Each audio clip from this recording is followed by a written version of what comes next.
Magandang araw mga ka-59 and have a blessed day po sa ating lahat. Naway ingat po tayo palagi sa ating duty at lagi po nating pakaisipin yung safety and security po natin. Okay, yung topic po natin ngayon is about po doon sa tanong ng isa nating followers na regarding doon sa kanyang security guard na nagkaroon ng relasyon sa kanilang staff. So ibig sabihin po, sa trabaho nila, yung guard nilang isa doon, nagkaroon ng karelasyon na isang staff doon sa kanilang tinatrabahuan, sa kanilang area of responsibility. So, ano yung magiging problema dito?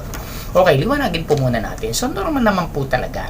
Is it possible naman talaga na magkaroon ng karelasyon ng isang security guard sa kanilang staff? Kasi, hindi natin mapipigil po yan Iyan ay talagang kusang nararanasan, nararamdaman.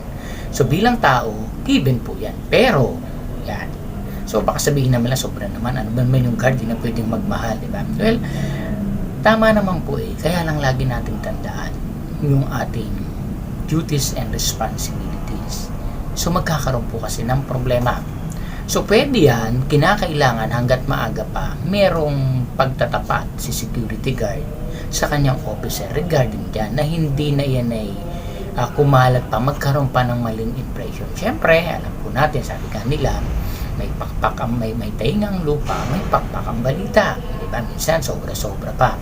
So gagawin po natin diyan, kung tayo talagang nagkaroon ng karelasyon, magtapat tayo doon sa ating officer. Sabihin lang natin, sir, medyo nagmamahalan kami ni ganito, ganyan.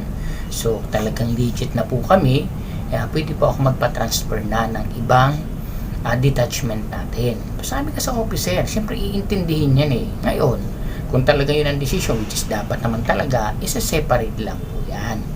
Diba? Kasi bakit, ano yung magiging problema? So, pwede natin, pag talagang hindi nila yan inayos siya, nung both parties na yan, na nag-involve, yung dalawang nagmamahalan na yan, magkakaroon ng problema sa trabaho. Ano yung mapapasukan natin, magiging pwedeng mangyari dyan, or na mababiolate natin.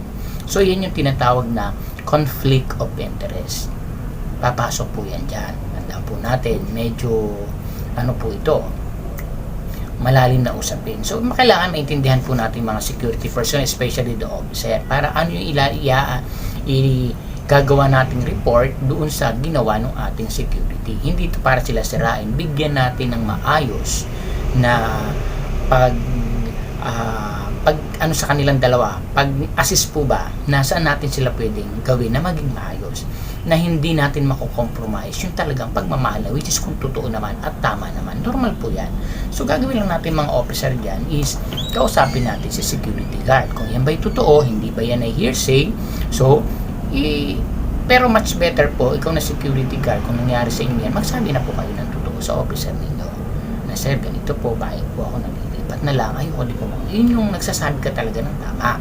Baka isa naman kung ano pa yung makarinig sa iba dyan, medyo magkakaproblema, lalaki pa lalo yan, especially pag nakarating sa taas na hindi naman pala ganun talaga yung totoo, so magkakaproblema, diba? So, conflict of interest. Ano ba itong conflict of interest? Dapat po malaman din ng mga security personnel yan. Na pag nagmahal kayo, alam nyo ay conflict of interest, so kailangan mag-inform ako kay sir, magpapalipat ako kasi may gusto akong diskartehan dito. Merong akong napupusuan dito, yan.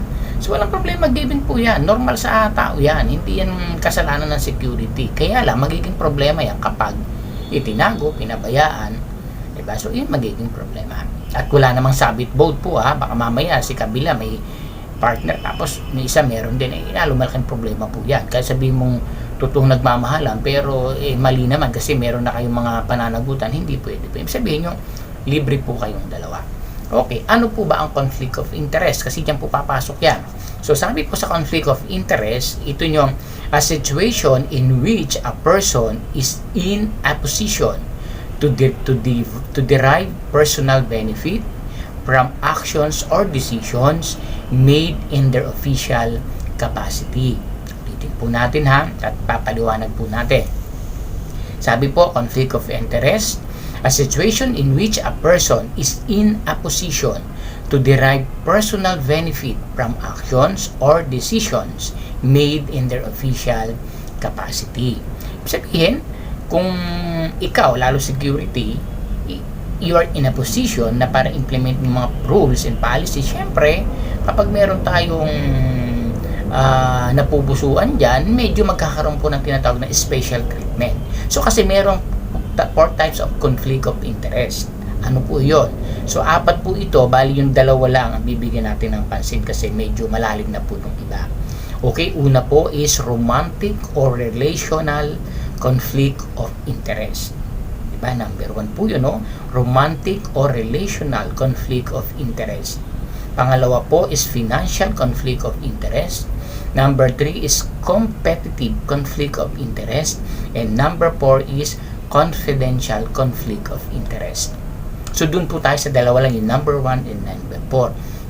Siyempre, pasok sa conflict ng romantic or relational conflict of interest. Ibig sabihin po dyan, kinakailangan po dyan, hindi tayo magkaroon ng involvement doon. Kasi nga po, siyempre, andun papasok na baka magkaroon ng special treatment dahil nga kahit nagkamali, hindi natin bibigyan ng violation. Ano po? So, magkakaroon po ng malaking problema. Pangalawa, yung confidential conflict of interest. Baka meron tayong mga kailangang maayos niya sa department, sa area na yan, kung na siya naka-assign, meron pala diyang kawatan na tayo inaasikaso, baka may kwento ni guard dahil nga siyempre baka involved din yung kanyang partner, malaki pong problema, burn or masusunog yung ating mga plano. So, dapat talaga iniiwasan po yan. Hindi dapat ginagawa yan ng mga security personnel na magkaroon ng relasyon sa kanilang trabaho sa mga staff, pero pwede naman magsabi hanggat maaga bago para magkaroon ng si guard mailipat po sa ibang area. Yun po yung ibig sabihin doon. Kaya mabigat po ang magiging problema kapag nagtagal yan dyan, maaaring magka-problema in return, mawala ng tiwala ng ating client kasi nga hindi na i-implement ng tama at magkakaroon niya ng problema sa mga department. Sabihin, baka si ganito pinagbibigyan, check kasi ganito, ganyan. Di ba? Magkakaproblema po eh. So, maandun yung special treatment. So, dapat iwasan po yan. Kaya po doon sa nagtanong sa atin, pwedeng gawin natin na report ng ating security about it sa conflict of interest. Mako-compromise po yung trabaho. Hindi mai-implement ng tama. Magkakaroon ng discrepancy or hindrance sa lahat na dapat especially staff po doon. Ano po? So, yun po yung gawin natin. So, maraming pong salamat. I hope po nakatulong yung vlog ko na to and have a blessed day po sa ating lahat.